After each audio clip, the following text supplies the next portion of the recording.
ಕಲ್ಕತ್ತಾದಲ್ಲಿ ವೈದ್ಯ ವಿದ್ಯಾರ್ಥಿನಿಯ ಮೇಲೆ ಆಗಿರುವಂತಹ ಅತ್ಯಾಚಾರ ಇದೊಂದು ಮನ ಕಲಕುವ ಮತ್ತು ಮನುಕುಲಕ್ಕೆ ಕಪ್ಪು ಚುಕ್ಕೆಯಾಗುವಂತಹ ಘಟನೆ. ಆ ಬೇಸರದಲ್ಲಿ ನಾನು ಬರೆದಂಥ ಒಂದು ಕವಿತೆ. ನಾನು ಹುಡುಗನಾಗಿದ್ದರೆ.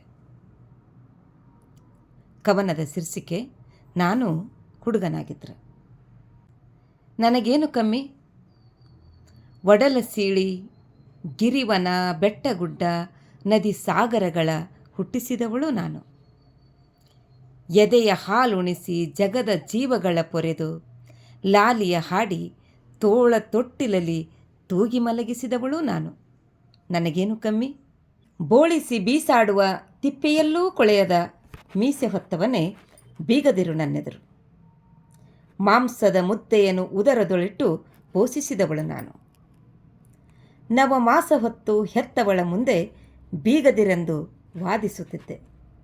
ನಿನಗೊಂದಿದ್ದರೆ ನನಗೊಂದಿದೆ ಎಂದು ಬೀಗುತ್ತಿದ್ದೆ.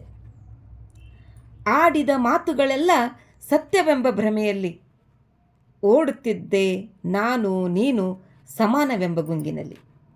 ಆಡಿದ ಮಾತುಗಳೆಲ್ಲ ಸತ್ಯವೆಂಬ ಭ್ರಮೆಯಲ್ಲಿ ಓಡುತ್ತಿದ್ದೆ ನಾನು ನೀನು ಸಮಾನವೆಂಬ ಗುಂಗಿನಲ್ಲಿ.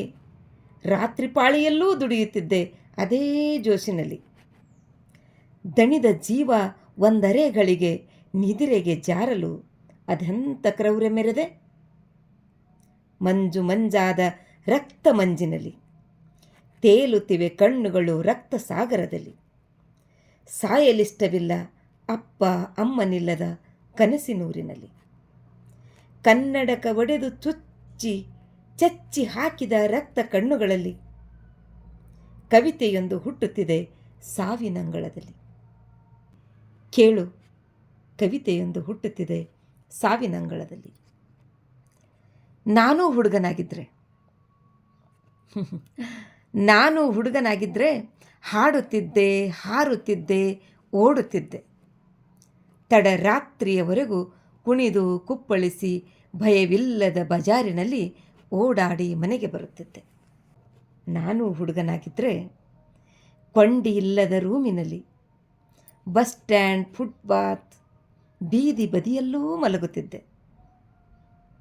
ನಾನು ಹುಡುಗನಾಗಿದ್ದರೆ ಕಣ್ಣ ಚೆಚ್ಚಿ ಎದೆಯ ಕಚ್ಚಿ ಕಾಲುಗಳ ತಿರುವಿ ಕ್ರೌರ್ಯ ಮೆರೆಯುವ ಕೆಟ್ಟ ಹೃದಯದಲ್ಲಿ ತಾಯ ಮಮತೆಯನ್ನು ತುಂಬುತ್ತಿದ್ದೆ.